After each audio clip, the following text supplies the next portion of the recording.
कोमल नाम की एक अनाथ बच्ची खानपुर गांव में एक छोटी सी झोपड़ी में रहती थी। उसके माँ बाप इस दुनिया में नहीं थे। कोमल के घर में उसका ध्यान रखने वाला कोई नहीं था। वो अभी 6 साल की थी। उसे अभी अपने बाल बनाने भी नहीं आते थे, जिसकी वजह से उसके बाल बहुत खराब हो गए थे। गांव के बच्चे भी कोमल को बहुत चिढ़ाते थे। एक दिन कोमल गांव के बच्चों के पास जाती है। अरे देखो देखो कौन आया है, इसके बाल तो देखो, ऐसा लगता है जैसे कभी कंघी ही ना की हो। बाल नहीं घास है इसके सर पर तो। सभी बच्चे हंसने लगते हैं। कोमल रोते हुए वहाँ से चली जाती है और अपने घर आ जाती है। उसके घर में पुरानी टूटी हुई कंघी पड़ी थी। मैं भी अपने बाल कंघी से ठीक कर दूंगी। वो उस कंघी से अपने बालों को कंघी करने लगती है, लेकिन उसके बाल इतनी बुरी तरह से उलझ गए थे कि उनको ठीक करना आसान काम नहीं था। माँ अब कहाँ चली गई? यहाँ कोई भी मेरे बाल नहीं बनाता। सब बच्चे मुझे चिढ़ाते हैं, मेरे बाल घास जैसे हैं। अगर आप होती तो मेरे बाल भी बाकी बच्चों की तरह सुंदर होते। कोमल जोर जोर से रोने लगती है, लेकिन उसके घर में उसे सुनने वाला कोई नहीं था। कुछ दिन बाद कोमल जंगल से लकड़ियाँ लेने जाती है। जंगल से लकड़ियाँ निकालते समय उसके बाल झाड़ियों में फंस जाते हैं। अरे ये मेरे बाल कहाँ फंस गए? बहुत कोशिश करने के बाद भी बाल झाड़ियों से निकल नहीं रहे थे। कोमल रोते हुए भगवान को याद कर रही थी। हे भगवान, ये मैं कहाँ फंस गई? अब मैं यहाँ से कैसे निकलूं? मेरे बाल बहुत दुख रहे हैं, मेरी मदद करो भगवान। और तभी वहाँ लगे एक बड़े से पेड़ से आवाज आती है, तुम रोना बंद करो, मैं अभी तुम्हारे बाल निकालता हूँ। तभी पेड़ की जादुई शक्ति से कोमल के बाल झाड़ियों से निकल जाते हैं।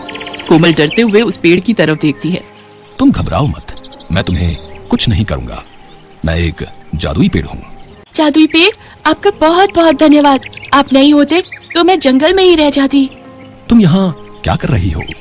मैं लकड़ियाँ लेने आई थी यहाँ, लेकिन मेरे बाल घास जैसे हैं, इसलिए झाड़ियों में उलझ गए। मेरे माँ बाप इस दुनिया में नहीं है। घर में मेरा ध्यान रखने वाला भी कोई नहीं था और ना ही मुझे बाल बनाना आता था। तभी से मेरे बाल ऐसे घास जैसे हो गए। मैंने इनको ठीक करने की बहुत कोशिश करी, लेकिन अब ये ठीक ही नहीं होते। मेरे ऐसे बाल देखकर मुझे गांव के सभी बच्चे भी चिढ़ाते हैं। ऐसा बोलते हुए कोमल की आंखें भर आती हैं। अब तुम्हें कोई नहीं चिढ़ाएगा। तभी वो जादुई पेड़ अपनी शक्तियों से कोमल के बाल सुनहरे रंग के कर देता है। अरे मेरे बाल सोने के बाल हो गए। कोमल अपने सोने के बाल देखकर बहुत खुश होती है। अब तुम्हारे बाल सोने के बाल बन गए हैं। तुम्हारे बाल दुनिया में सबसे सुंदर होंगे। अब तुम्हें कोई भी घास जैसे बाल बोलकर नहीं चिढ़ाएगा। कोमल अब घर आ जाती है। उसे रास्ते में जो भी देखता है उसके सोने के बाल देखकर सब हैरान हो जाते हैं। 2 औरतें आपस में बातें करती हैं। अरे वो देखो, सोने के बाल वाली लड़की कितनी सुंदर लग रही है। अरे ये तो कोमल है, इसके बाल तो घास के जैसे थे, इसके बाल इतने सुंदर कैसे हो गए? गांव में चारों ओर सिर्फ कोमल के बालों की ही चर्चा हो रही थी। कोमल भी अपने सुनहरे रंग के बालों को देखकर बहुत खुश थी। सब लड़कियां कोमल से बालों का राज पूछती हैं। ऐसे ही समय बीतता गया और कोमल भी अब जवान हो गई। सुनहरे बालों के साथ उसकी जवानी और भी निखर कर आती थी। अब वो बहुत सुंदर हो गई थी। एक दिन दूसरे राज्य का राजा भी खानपुर गांव के जंगल में शिकार करने आया था। शिकार करते करते राजा अपने सिपाहियों से अलग हो जाता है। तभी राजा को एक हिरन दिखाई देता है और उसके साथ हिरन का बच्चा भी था। राजा उन लोगों का शिकार करने उनके पीछे भागता है। हिरन अपने बच्चे को साथ लेकर भाग रहा था, लेकिन हिरन का बच्चा झाड़ियों में उलझ जाता है, जिसकी वजह से वो भाग नहीं पा रहा था। अपने बच्चे को ऐसे देखकर हिरन भी वहीं रुक जाता है। पीछे से राजा देखता है हिरन का बच्चा वहीं फंस गया है। अब कहाँ जाओगे अपने बच्चे को छोड़कर? अभी बताता हूँ। तभी अचानक कोमल भी वहां आ जाती है। कोमल उस बच्चे को देखती है तो हिरन के बच्चे को छुड़ाने लगती है। अरे घबराओ नहीं, तुम्हें कुछ नहीं होगा। मैं तुम्हें कुछ नहीं करूंगी। मैं तो तुम्हारी मदद करने के लिए ही यहाँ आई हूँ। तभी राजा देखता है सुनहरे रंग के बालों वाली लड़की हिरन के बच्चे को झाड़ियों में से निकाल रही थी। राजा उसके सुनहरे बालों को देखता ही रह जाता है। इतने सुंदर सुनहरे रंग के बाल, आखिर कौन है ये लड़की जिसके सोने के बाल हैं? मैंने आज तक इतने सुंदर बालों वाली लड़की नहीं देखी। राजा ये सोचते हुए आगे जाता है और जैसे ही उस जगह पहुंचता है तो वो देखता है कि हिरन और उसका बच्चा वहां नहीं थे और वो सुनहरे रंग के बालों वाली लड़की भी वहां नहीं थी। अरे अब कहाँ चली गई वो लड़की? अभी तो यहीं थी। कुछ देर के बाद राजा के सिपाही भी वहां पहुंच जाते हैं। राजा अपने सिपाहियों से कहता है, मैंने अभी अभी एक सुनहरे बालों वाली लड़की को यहाँ देखा था। उसके बाल सुनहरे रंग के, बहुत ही सुंदर बाल हैं। जाओ, जाकर सारे गांव में पता करो कि वो लड़की कौन है। मुझे उससे शादी करनी है। तभी राजा के सिपाही गांव में जाते हैं और गांव वालों से पूछते हैं, इस गांव में सुनहरे बालों वाली लड़की कोई रहती है? हमारे राजा उससे मिलना चाहते हैं। हाँ, कोमल बिटिया के बाल सुनहरे रंग के हैं और वो सामने वाली झोपड़ी में रहती है। सिपाही अपने राजा के पास जाते हैं और उन्हें कोमल के घर ले जाते हैं। राजा झोपड़ी के बाहर जाकर खड़ा हो जाता है और आवाज देते हुए कहता है, कोई है अंदर? राजा की आवाज सुनकर कोमल बाहर आ जाती है। राजा दरवाजे के बाहर खड़े थे। जी कहिए। राजा कोमल को देखते रह जाते हैं। कोमल सुनहरे रंग के बालों के साथ बहुत सुंदर लग रही थी। जितने सुंदर बाल उतनी सुंदर सूरत। अब तो यही मेरी पत्नी बनेगी। अपने माँ बाबा को बुलाइए, हमें उनसे कुछ जरूरी बात करनी है। कोमल बताती है कि उसके घर में कोई नहीं है, वो अकेली रहती है। उसके माँ बाप इस दुनिया में नहीं है। राजा कोमल को अपने बारे में बताता है। मैं सूरत का राजा हूँ और यहाँ शिकार करने आया था। मैंने तुम्हें जंगल में देखा था। जिस हिरन के बच्चे को आपने छुड़ाया था, मैं उसका शिकार करने वाला था, लेकिन तुम्हारे सुनहरे बाल देखकर मैं तुम्हें देखता ही रह गया। क्या आप उस हिरन का शिकार करने वाले थे? लेकिन क्यों? इतने प्यारे जानवर को आप क्यों मारना चाहते हो? हमें आप बहुत पसंद हैं। हम आपसे शादी करना चाहते हैं। और हाँ, अगर आप हमसे शादी करने को तैयार हो गई तो मैं अभी से शिकार करना छोड़ दूंगा। राजा की इस बात ने कोमल का दिल जीत लिया था और पहली बार इतने बड़े राजा ने कोमल को शादी के लिए पूछा था। कोमल भी इतने बड़े राजा को मना नहीं कर पाई, क्योंकि वो बचपन से ही अकेली रह रही थी और कभी उसने ऐसा प्यार नहीं देखा था। फिर वो राजा गांव के मंदिर में जाकर सबके सामने कोमल से शादी करता है और कोमल को अपने साथ अपने महल में ले जाता है। राजा कोमल से बहुत प्यार करता है और कोमल के कहने पर वो शिकार करना भी छोड़ देता है। अब कोमल के पास हर खुशी थी। बचपन से ही वो जिस प्यार के लिए तरस रही थी वो उसे अब मिल जाता है। सुहानी अपने पिता महेंद्र के साथ रूपनगर में रहती थी। बचपन में जब सुहानी की माँ का देहांत हो गया तो उसके पिता ने दूसरा विवाह कर लिया। सुहानी की सौतेली माँ सुधा शादी के बाद अपनी बेटी ज्योति को भी साथ लाई थी। सुहानी और ज्योति अब बड़ी हो चुकी थी। सुहानी देखने में बहुत सुंदर थी। उसके लंबे काले और घने बाल उसकी सुंदरता में चार चांद लगा देते थे। ये देखकर सुधा सुहानी से बहुत ईर्ष्या करती थी। एक दिन, ज्योति, तुझे कितनी बार बोला है तू भी सुहानी जैसे सुंदर बालों वाली बन। देख उसके बाल कितने काले, लंबे और घने हैं। पता नहीं कितने महंगे महंगे इत्र और खुशबू वाली जड़ी बूटियां लाकर दी हुई हैं। पर तुझे घूमने से फुर्सत मिले तो तू बालों पर ध्यान देना। सुहानी को देख कितने सुंदर बाल है उसके। माँ, सुहानी के बाल बचपन से ही बहुत सुंदर हैं। मेरे बाल उसके जैसे नहीं है तो इसमें मेरी क्या गलती है? सुधा, सुहानी के लिए जो रिश्ते की बात की थी उन लोगों को सुहानी पसंद आ गई है। वो लोग अगले महीने ही विवाह के लिए बोल रहे हैं। मैं सुहानी को ये खुशखबरी बताकर आता हूँ। पिताजी, मैं आपको छोड़कर कहीं नहीं जाऊंगी। मुझे कोई विवाह नहीं करना।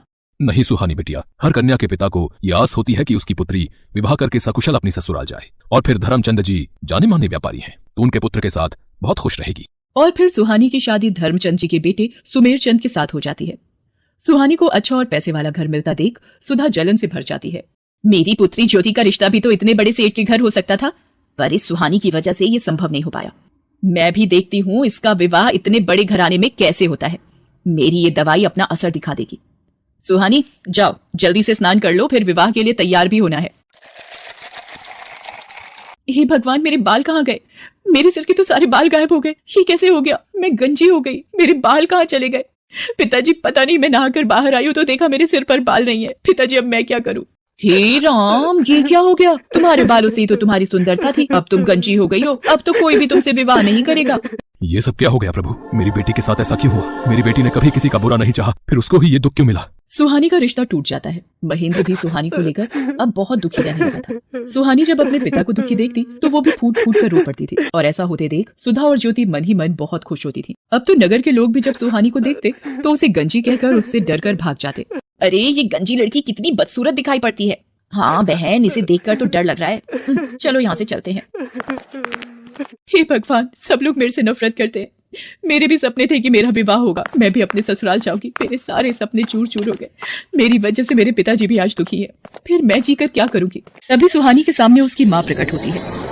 माँ, आप कहाँ चली गई थी मुझे इस दुनिया में अकेला छोड़कर? मैं तुम्हारी मदद के लिए धरती पर आई हूँ।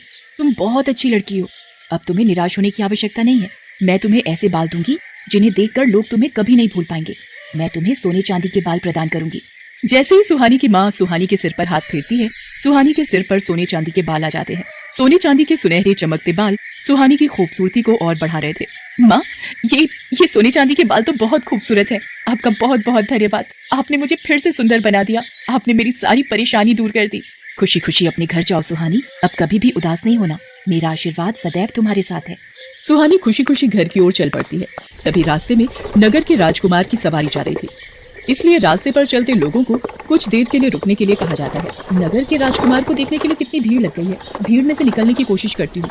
ये सोने चांदी के बाल वाली लड़की, अरे भीड़ में इसका चेहरा दिखाई नहीं पड़ रहा। कितने सुंदर बाल हैं इसके, कहाँ गायब हो गई? हम रथ से उतर कर भी नहीं जा सकते। ओहो, कितने सुंदर बाल थे उसके। वो तो खुद भी कितनी खूबसूरत होगी। सुहानी घर पहुंचती है। मैं अपने बालों को इस दुपट्टे से ढक लेती हूँ, नहीं तो माँ ढेरों सवाल पूछ लेंगी। मैंने इसकी ऐसी हालत कर दी है कि इसे अपने गंजे सिर को छुपाना पड़ता है। माँ तुमने बहुत सही किया इस सुहानी के बाल गायब करके। सुहानी अपने कमरे में आ जाती है। उधर राजकुमार सूरज सिंह सुहानी के ही ख्यालों में डूबा हुआ होता है। वो सुहानी को याद करते हुए एक तस्वीर बनाता है। राजकुमार सूरज सिंह, आपके स्वयंवर की सारी तैयारियां हो गई हैं। दूर दूर से राजकुमारियों के लिए संदेश भिजवाया गया है, पर ये तुम क्या बना रहे हो? बिना चेहरे की तस्वीर?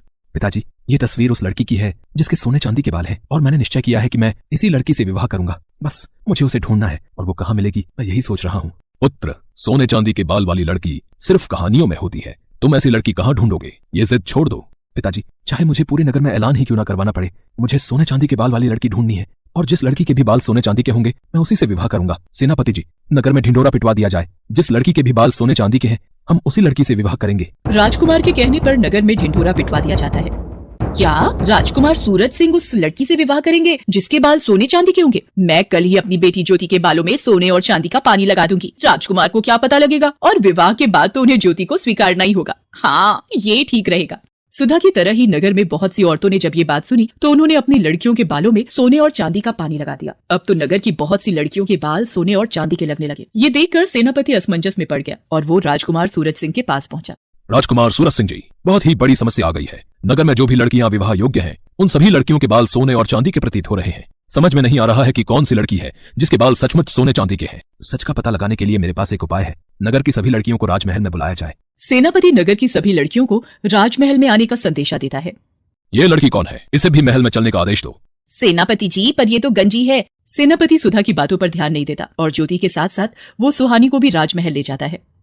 आप सबको मैंने इसलिए आमंत्रित किया है कि मैं अपने लिए उचित वधू ढूंढ सकूं, पर आप सबने ही अपने बाल सोने और चांदी के कर लिए। अब एक एक करके सभी कन्याएं इस फव्वारे के नीचे खड़ी होंगी और बालों की सच्चाई सामने आ जाएगी। ये क्या हो रहा है? अब तो ज्योति की सच्चाई राजकुमार के सामने आ जाएगी कि इसके बालों में सोने चांदी का पानी चढ़ा हुआ है। एक एक करके सभी लड़कियां फव्वारे के नीचे खड़ी होती हैं और उनके बाल धुलकर पहले जैसे हो जाते हैं। बस ये आखिरी लड़की रह गई है राजकुमार, इसे भी फव्वारे के नीचे खड़ा करना है। पर ये तो गंजी है, इसके बाल तो मैंने ये मैं क्या बोलने जा रही थी।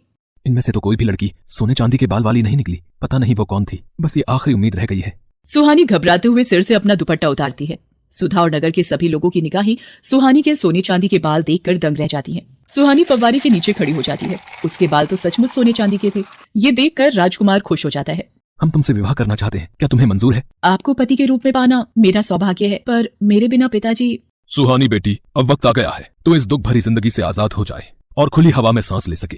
तुझे जीवन में बहुत दुख मिले हैं, पर अब राजकुमार सूरज सिंह के साथ विवाह करके तुम बहुत खुश रहोगी। सदा खुश रहो मेरी बच्ची। सुहानी को उसकी अच्छाई का फल मिल जाता है और राजकुमार सूरज सिंह के साथ उसका विवाह संपन्न हो जाता है और सुधा अपने हाथ मलती रह जाती है।